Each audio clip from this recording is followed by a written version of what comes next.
Friends, welcome back to our channel. কেমন আছো তোমরা সবাই? আশা করছি সবাই খুব ভালো আছো। আর এখন যে ভিডিওটা তোমরা দেখছো এটা হচ্ছে কন্টিনিউয়েশন ভিডিও, মানে আগের এপিসোডে তোমাদের আমাদের পোখরা সাইটসিইং এর এপিসোড 1 দেখিয়েছিলাম, এটা তারই কন্টিনিউয়েশন। এখন আমরা লাঞ্চ করতে যাচ্ছি। আমরা ভেবেই রেখেছিলাম যে অরিজিনাল নেপালি কোনো কুইজিন খাবো, তাই এখানে দেখলাম থাকালি ক্লাসিক্স বলে একটি রেস্টুরেন্ট, যেটার নামও শুনেছিলাম, তো এখানেই আমরা লাঞ্চ করতে আসলাম। আমরা তো আপাতত মটন থালি নিচ্ছি। আমরা চিকেন মাটন বাঙালি লোক আছি এখানে। বেসিক্যালি আমি বলেছি থাকালি থালি, যেটা থাকালি থালিটা অথেন্টিক নেপালি কুইজিন, বাট এটা অরিজিনেট হয়েছে মুস্তাং ভ্যালি থেকে। ওকে, মুস্তাং ভ্যালি হচ্ছে জংশনের কাছে, মানে যেটা আমরা মুক্তিনাথ যাই সেখানে যে ভ্যালিটা পড়ে সেটা হচ্ছে মুস্তাং ভ্যালি। সেখান থেকেই থাকালি থালি কনসেপ্টটা এসছে। তো থাকালি থালি এখন পুরো নেপাল জুড়ে এটাকে অথেন্টিক নেপালি থালি বলা হয়, বাট এটা যদি অরিজিনেশন বলা হয় তাহলে সেটা মুস্তাং ভ্যালি। আচ্ছা, থাকালি থালিতে যেটা আছে দেখা যাচ্ছে রাইস, ডাল, মিক্সড ভেজ, কারি, স্পিনাচ, কুঞ্জু আচার, কি একটা তিমুর চাটনি, পাপড়, স্যালাড, কার্ড, আর তার সাথে চিকেন বা ভেজ বা মাটন বা ফিশ বা পর্ক জানি। এই হচ্ছে থালির পুরো সেটআপটা।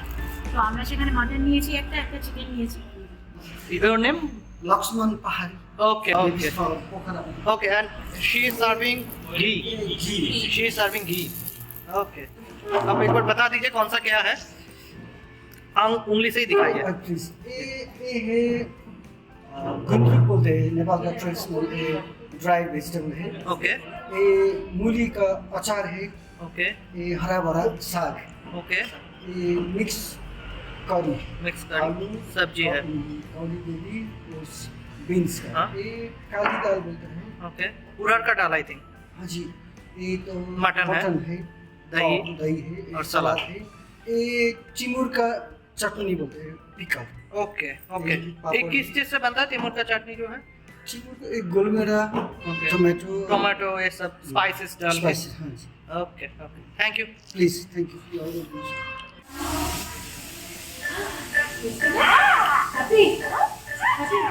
নেপালের যে থাকালি থালিগুলো হয় না, মানে থালি সিস্টেম, এরা একটা শাক দেবেই, আর শাকটা খেতেও বেশ ভালো। রোলেপেও আমরা একটা এরকম শাক খেয়েছিলাম, মনে আছে? ওই রোলেপ নদীর ধারে যে পিকনিকটা হয়েছিল, খুব ভালো ছিল খেতে। ইনফ্যাক্ট রোলেপের সব খাবারগুলোই ভালো ছিল। হ্যাঁ, তুমি পাহাড়ে গিয়ে এদের রান্না করার স্টাইলটাও এমন হয়, টেস্টি হয় খুব। আমি তো কিছুই খাচ্ছিলাম না, আমাকে মনে হচ্ছে ওইখানে এমনি এমনি নিয়ে এসছে। আমি তো সারাদিনই কার্টুন দেখি।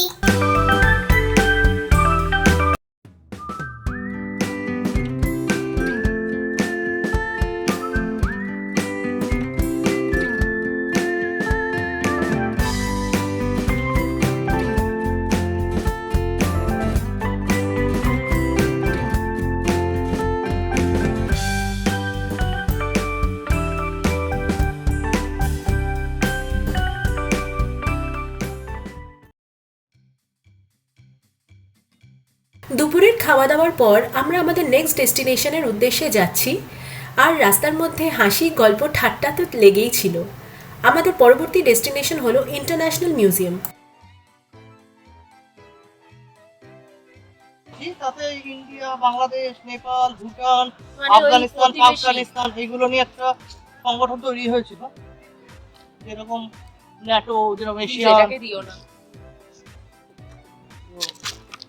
সার্কটা এখন ডিফাঙ্কিং হয়ে গেছে একরকম। ইন্ডিয়া একরকম বেরিয়ে গেছে, কারণ ওতে পাকিস্তান আছে, তাই ইন্টারন্যাশনাল মিউজিয়ামের দিকে। সবকটা কান্ট্রি, ইভেন যদি ইন্ডিয়ানের শরীরটা ভালো লাগছে না, ঠান্ডা লেগে গেছে, প্লাস একটু শরীর খারাপ লাগছে, জন্য তো একরকম সার্ক কান্ট্রির জন্য ও খুব একটা হাঁটতে চাইছে না, তাই ওকে কোলে নিয়ে নিয়েছে। হিমালয়ান মাউন্টেন ওটা দাম তেনজিং নোরগে সব কিছু রাখা আছে। ওটা ছোটবেলায় একবার গেছিলাম, যত টাকা ছিল, এই ওর সাথে যখন গেছি তখন দেখলাম আরো বাড়িয়েছে।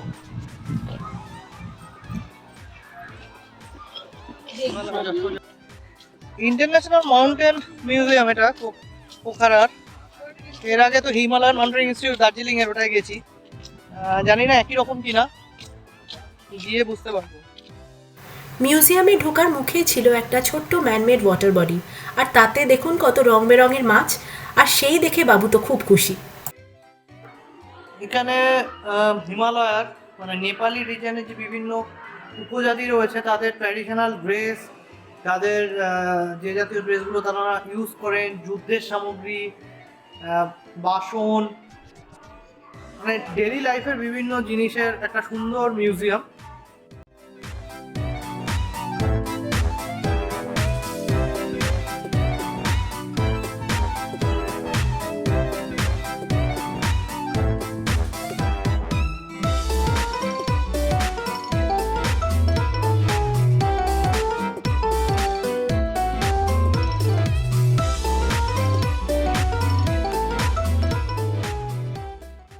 পোখরা বা নেপালে আসলে অবশ্যই এই মিউজিয়ামে একবার এসো। আমাদের মতো আশা করি তোমাদেরও খুব ভালো লাগবে, খুব এনজয় করবে মিউজিয়ামটা। এখানে ওয়ার্ল্ডের 8000 মিটার পিকগুলো সুন্দর ফটো রয়েছে, যেমন এটি মাউন্ট এভারেস্ট, তারপরে K2 হচ্ছে পাক অকুপাইড কাশ্মীরে, যেটা কারাকোরামে, হিমালয়ে নয়। তারপর কাঞ্চনজঙ্ঘা, তারপর লোৎসে, তারপর মাকালু, তারপর ছোয়ু, তারপর ধলাগিরি 1, তারপর মানসলু, নাঙ্গা পর্বত পড়ছে আপনার পাক অকুপাইড কাশ্মীরে, অন্নপূর্ণা 1, গাশেরব্রাম 1, ব্রড পিক, গাশেরব্রাম 2, আর লাস্ট হচ্ছে সীসা পাংমা পড়ছে আপনার তিবেতে। আর এর মধ্যে গাশেরব্রাম 1, গাশেরব্রাম 2 এই দুটোও পড়ছে পাক অকুপাইড কাশ্মীরে। এত কিছু জানলাম, এর সাথে আরেকটি উপরিপাওনা রয়েছে, সেটা হলো হিমালয়ের উপর একটি ডকুমেন্টারি ফিল্ম, এবং তার জন্য আলাদা কোনো টিকিট লাগে না। আপনারা যে মিউজিয়ামে এন্ট্রি টিকিট কেটেছেন তার মধ্যেই সেটি ইনক্লুডেড। আমি সাজেস্ট করবো আপনাদের ওটা কিন্তু মিস করবেন না। বেরিয়ে গেছি মিউজিয়াম থেকে, বেরিয়েও একটা বাচ্চাদের পার্কের মতন সুন্দর একটা জায়গা করা আছে। যাও ওই মাউন্টেনে যাও।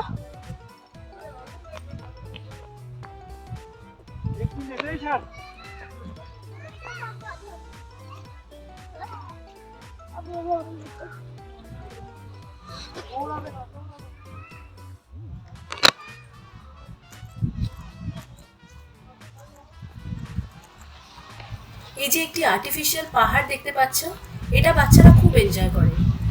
অলরেডি অনেক বাচ্চা কাচ্চা, ইভেন বড়রাও ওখানে উঠে গেছে, আর রিয়ান আর ওর বাবাও যাচ্ছে উঠতে।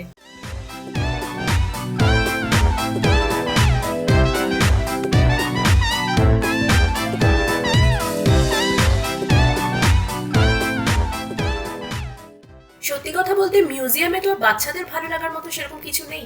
ওরা এরকম খোলা মাঠঘাট যেখানে দৌড়াদৌড়ি করতে পারবে বা পাহাড় যেখানে চড়তে পারবে, এগুলোই বেশি এনজয় করে। খুশিটা একবার শুধু দেখো।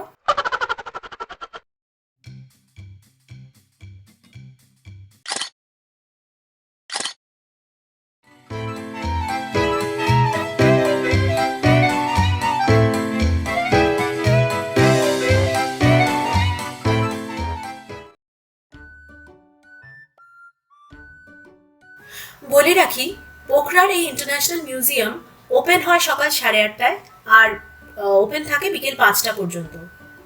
বছরে 365 দিনই ওপেন থাকে। আর এর এন্ট্রি ফি হলো ফরেনারদের জন্য 750 নেপালি, সার্ক নেশনের কান্ট্রিজের জন্য 350 নেপালি, আর নেপালি সিটিজেনদের জন্য 150 টাকা নেপালি। স্কাইটা সমুদ্রের মতো লাগছে না? হ্যাঁ তুই বলেছিলি। আমাদের নেক্সট গন্তব্য হলো Seti river gorge. Seti river গর্জের এন্ট্রি ফি হলো 60 নেপালি রুপিস। এন্ট্রান্স দিয়ে ঢুকে একটা পার্ক মতন জায়গা পাবেন, এবং তারপরে কয়েকটা স্টেপ নেমেই আপনি পেয়ে যাবেন সেতি রিভার।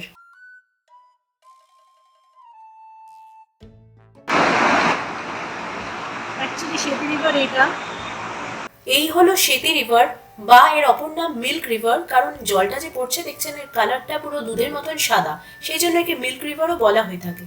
এই সেতি নদীকে নেপালের অন্যতম পবিত্র নদী বলা হয়, এবং একে ভগবান বিষ্ণু রূপেও পূজা করা হয়। শোনা যায় তিব্বতের কালী নদী ও ত্রিশূলী নদীর সংমিশ্রণে এই সেতি নদী তৈরি হয়েছে। সেতি নদীর এই গর্জটি তৈরি হয়েছে মহাভারত রেঞ্জ থেকে। সেতী নদীর এই গর্জটি প্রায় 20 কিলোমিটার লম্বা।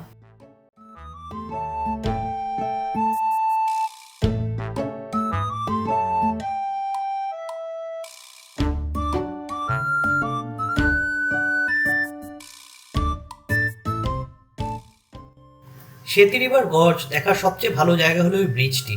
এই ব্রিজটির নাম হলো KI সিং ব্রিজ। এই ব্রিজটি শুধু মানুষ চলাচলের জন্যই নয়, এখান দিয়ে জলও এদিক থেকে ওদিক যায়।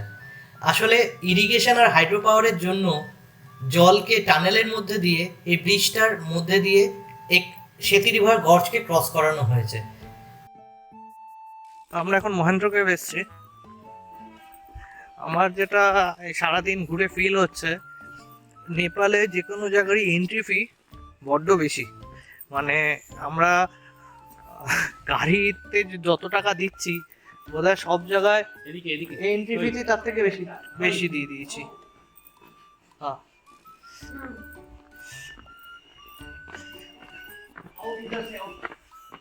ওকে। মহেন্দ্র কেভে ঢুকতে ইন্ডিয়ানদের জন্য 80 টাকা নেপালি, আর নেপালিদের জন্য 50 টাকা। ইন্ডিয়ানদের বলতে সার্ক কান্ট্রি যারা, তাদের জন্য। আপনাদের আমি প্রত্যেকটাতে এন্ট্রি ফি কত করে লাগছে সেটা বলে দেবো, তবে বেশ কস্টলি। মানে এন্ট্রি ফিতে মানে বেশ ভালো পরিমাণ আমাদের খরচ হচ্ছে। এই হলো মহেন্দ্র কেভের এন্ট্রি। মহেন্দ্র কেভ আবিষ্কার হয়েছে 1950-এর দশকে। এই যে কেভটা, এর আগের নাম ছিল একটা আন্ধেরো ভবন। তো যখন এটা আবিষ্কার হয় সেই সময় নেপালের কিং ছিলেন লেট কিং মহেন্দ্র বীর বিক্রম সিং দেব। তো ওনার নাম অনুসারে এই কেভের নাম হয়েছে মহেন্দ্র কেভ। মহেন্দ্র কেভের পাশেই আরও দুটো কেভ রয়েছে, একটার নাম ব্যাট কেভ আর একটা হচ্ছে কুমারী কেভ। কিন্তু আনফর্চুনেটলি ওই সময় ওই দুটো বন্ধ থাকায় আমরা সেই দুটো কেভে ঢুকতে পারিনি। তবে স্থানীয় লোকেরা বললেন ওই দুটো কেভও মোটামুটি একই রকম, মহেন্দ্র কেভের মতোই। কেভটি তৈরি হয়েছে লাইমস্টোন দিয়ে, আর এর করিডোরগুলো মানে ভেতরটা কিন্তু প্রচন্ড ডার্ক। আর্টিফিশিয়াল লাইট প্রোভাইড করা হয়েছে, না হলে তো কিছুই দেখা যাবে না। Through out the cave there is continuous dripping of water overhead, কিন্তু সেই জলটা যে কোথা থেকে আসছে কেউ বলতে পারবে না। সো ফ্রেন্ডস, এটাই ছিল আমাদের আজকের last point of sight seeing. এই ভিডিওটা তাহলে এখানেই শেষ করছি বন্ধুরা। দেখা হচ্ছে খুব শিগগির আরেকটা নতুন এপিসোডের সাথে।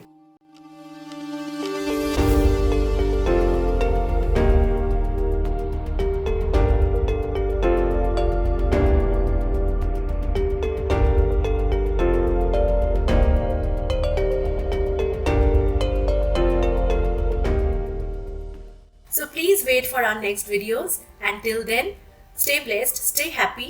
খুব ভালো থেকো, সুস্থ থেকো, আর ড্রিফটার বেঙ্গলি অবশ্যই দেখতে থেকো।